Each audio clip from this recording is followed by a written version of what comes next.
3. 사랑의 영원한 희생 제물. 하나님의 순환 가능성에 대한 신학적 토의는 19세기와 20세기 영국의 신학에 의하여 진행되었다. 이 문제에 대하여 대륙의 신학은 아무 관심도 가지지 않았다. 무질리는 그의 저서인 The Impossibility of God, A Survey of Christian Thought 에서 이 문제를 상세히 고찰하였다. 이 문제에 대한 다른 학자들의 연구를 밝히기 위한 하등의 고전적인 독일 신학의 연구가 없는 것에 대해 그는 서문에서 놀라워하는 태도를 보이고 있다. 사실 이 문제에 대한 수많은 영국의 연구 문헌이 있음에 반하여 동시대의 독일 신학에서는 이와 비교될 수 있는 연구가 발견되지 않고 있다. 이보다 더 놀라운 것은 1920년대의 변증법적 신학이 토의의 대상으로 삼은 많은 명제들이 하나님의 순환 가능성으로부터 출발한 영국의 신학자들에게서 발견된다는 사실이다. 신학과 철학의 모든 전통에 반하여 하나님의 고난 가능성으로부터 출발하게 된 결정적 동기는 영국 교회의 전통이 가진 성만찬의 희생 제물의 사고에 있다. 이와 관계된 모든 문헌에는 단 하나의 기본적인 사고, 즉 성만찬의 희생 제물, 골고다 산 위에 십자가와 삼위일체 되신 하나님의 마음이 같은 차원에서 함께 기술되고 있다. 하나님의 고난의 능력을 신학적으로 전개시키게 된 것은 다윈의 진화론에 대하여 답변해야 할 변증학적 필연성 때문이었다. 하나님의 전능하심은 어떻게 이해되어야 하는가? 하나님의 고난 가능성에 대한 가장 뛰어난 저서는 루트의 세상의 구원이다. 만일 제1차 세계대전이 일어나지 않았다면 이 책은 훨씬 폭넓은 토의의 대상이 되었을 것이다. 롤트는 다윈의 진화론이 제기한 하나님의 전능하심에 대한 문제에서 출발한다. 이 문제에 대하여 그는 그리스도의 십자가에서 유래하는 전능의 개념을 가지고 답변한다. 하나님이 가지고 계시며 그리스도 안에서 계시하시는 유일한 전능은 고난당하는 사랑의 전능이다. 그리스도의 본질적 전능은 무엇이던가? 그것은 자발적 고난을 통하여 완전하게 된 사랑이었다. 그것은 십자가에 달려 온유한 가운데 세상을 떠났으며 이렇게 하여 세계를 구원한 사랑이었다. 하나님의 주권의 본질은 여기에 있다. 하나님의 아들이 성취한 궁극적 승리는 사랑이다. 이리하여 롤트는 그리스도의 순환으로부터 하나님의 영원한 본질을 추론한다. 그리스도 성육신 하신 하나님이 시간 속에서 행하신 일을 하나님 곧 하늘의 아버지는 영원히 행하시며 또 행하실 수밖에 없다. 그리스도께서 땅 위에서 약하고 천한 분이라면 하나님도 하늘에서 약하고 천하다. 왜냐하면 십자가의 비밀은 하나님의 영원한 존재의 한가운데에 있는 비밀이기 때문이다. 이것이 하나님의 고난에 대한 영국 신학 전체의 기본 사상이다. 즉, 골고다 산 위에 십자가의 삼위일체의 영원한 마음이 계시되었다는 것이다. 그러므로 우리는 땅 위에 있는 역사적 십자가로부터 영원한 본질로 기납할 수밖에 없으며 그리하여 하늘에 있는 원형을 인식할 수밖에 없다. 무질리의 이 사상을 기술한 가장 오래된 문헌은 다음과 같이 말하고 있다.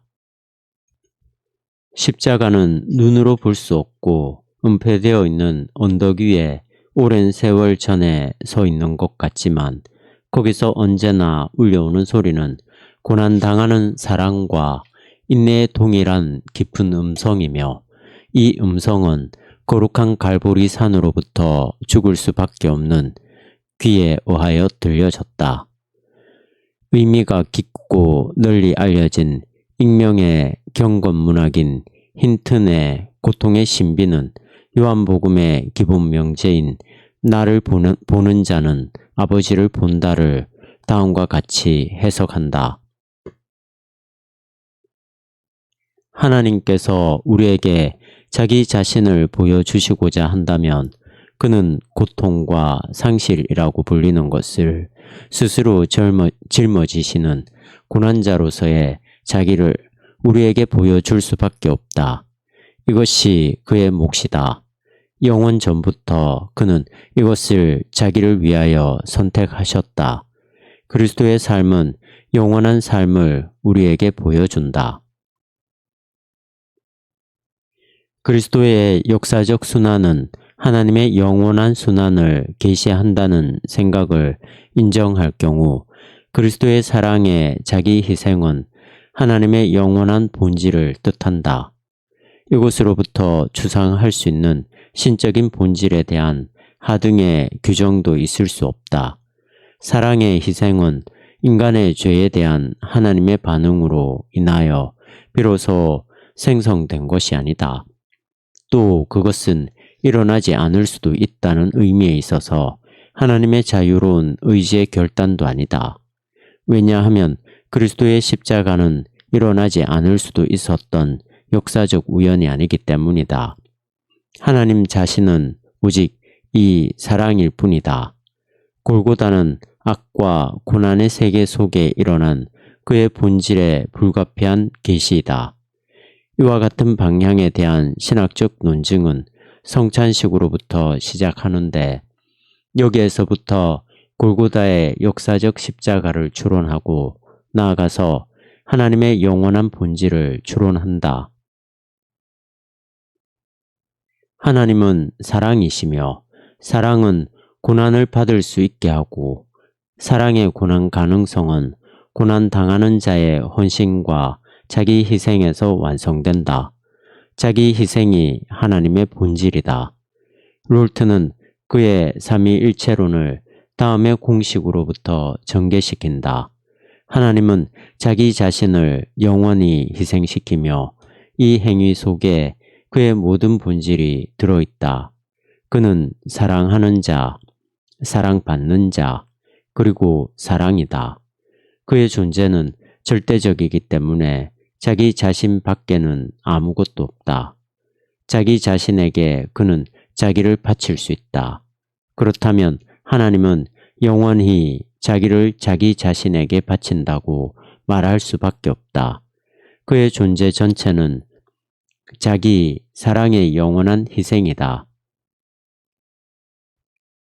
그러나 완전한 사랑으로서의 하나님은 이와 동시에 완전히 자기가 없는 분이기 때문에 그는 가장 극단적이고 완전한 자기 버림 속에서 자기 자신을 사랑한다.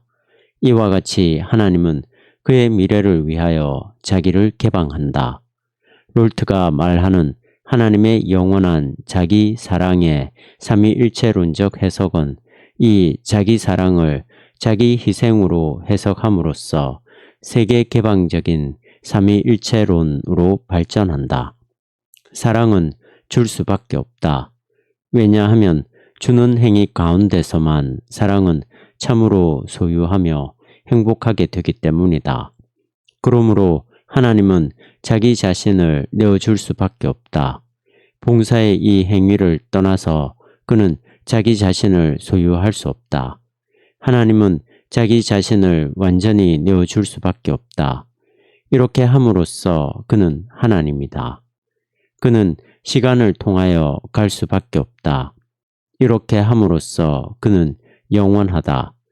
그는 종으로서 이 땅 위에 있는 그의 길을 성취할 수밖에 없다.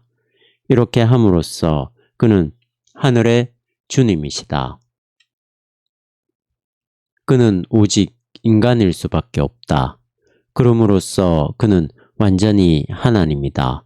하나님의 신성은 그의 인간성으로부터 분리되지 않으며 그의 인간성은 그의 신성으로부터 분리되지 않는다.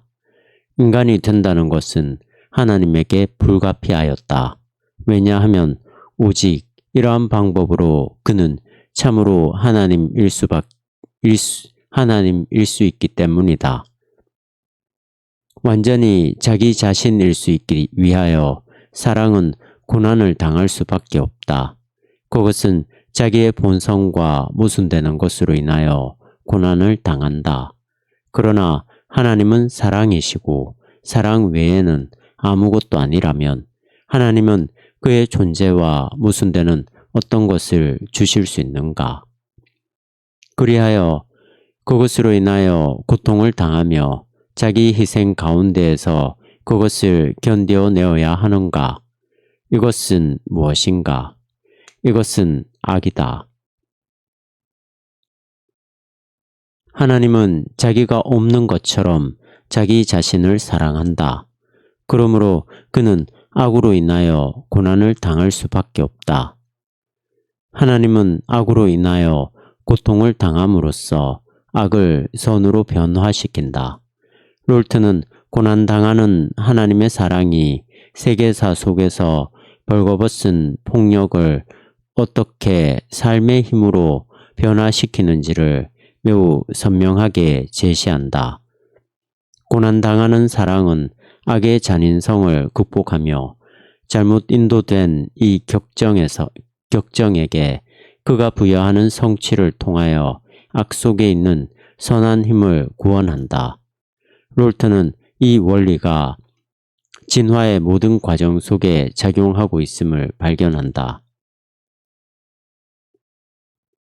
구원의 창조에 대한 장에서 그는 진화의 과정은 고난당하는 사랑을 통하여 이루어지는 구원의 과정임을 제시하고자 시도한다. 이로써 그가 의미하는 것은 죽음의 힘이 삶의 힘으로 변화되는 것이다. 온유한 자는 복이 있습니다. 그들이 땅을 차지할 것입니다. 라는 산성 설교의 축복은 그의 견해에 의하면 살아남을 수 있는 인간적 사회의 원리이며 그의 생각에 의하면 자연과학적으로 증명될 수 있는 창조의 방법이며 자연의 진화의 길이다.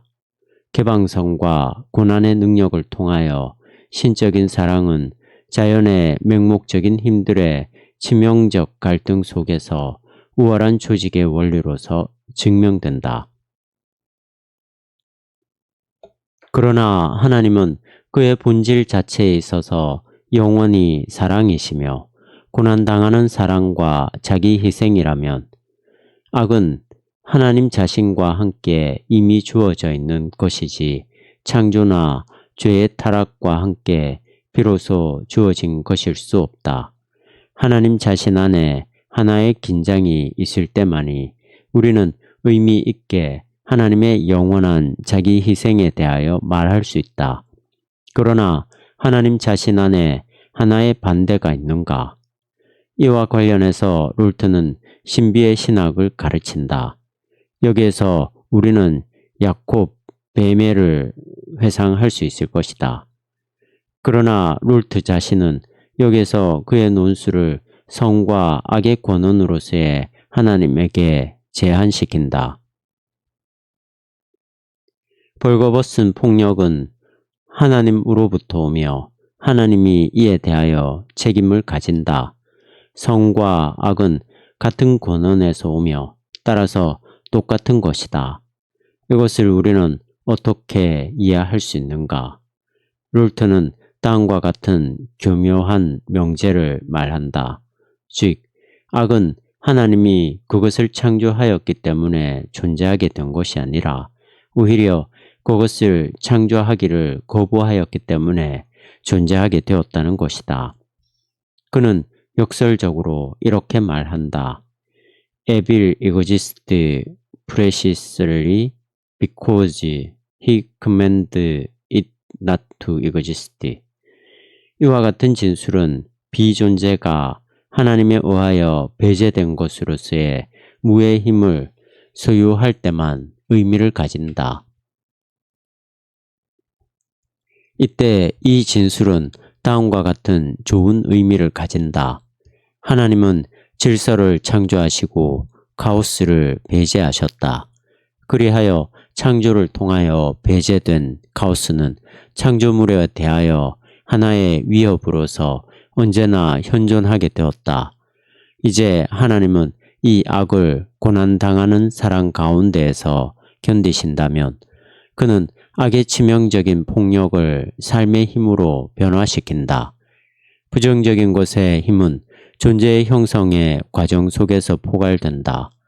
인내하며 고난을 당하는 그의 사랑은 죽은 자들을 살리시고 잊지 않은 것을 잊게 부르시는 로마서 4장 17절 죽은 자들을 살리시고 잊지 않은 것을 잊게 부르시는 창조적 힘이다. 하나님께서 고통을 당하시는 악은 하나님의 영원한 연락을 위한 조건이다. 왜냐하면 악은 하나님의 승리에 대한 전제이기 때문이다. 이것이 십자가의 비밀, 하나님의 영원한 존재의 한가운데 있는 비밀이다. 하나님의 영원한 연락은 고난의 부재에서 오는 것이 아니라 오히려 이와 반대로 고난을 받아들이고 이를 변화시킴으로써 이루어지는 것이다. 삼위일체의 영원한 기쁨 속에서 고통은 회피되지 않고 오히려 수납되고 영광으로 변화된다.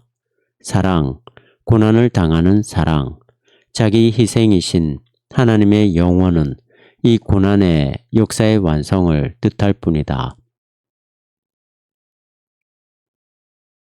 하나님은 그의 영원한 존재를 얻기 위하여는 시간을 통하여 가실 수밖에 없다. 이 길을 가시는 도중 그는 고통을 변화되지 않은 고통으로 경험할 수밖에 없다. 단지 이러한 방법으로 그는 고통을 변화시킬 수 있으며 이리하여 그의 영원한 연락을 얻을 수 있다.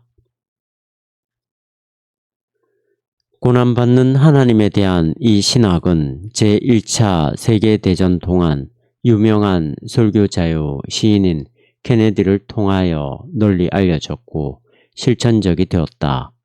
그의 저서 The Hardest Part는 대략 동시대의 저서인 칼 바르트의 로마서와 비슷한 예언자적 철저성을 보여주고 있다.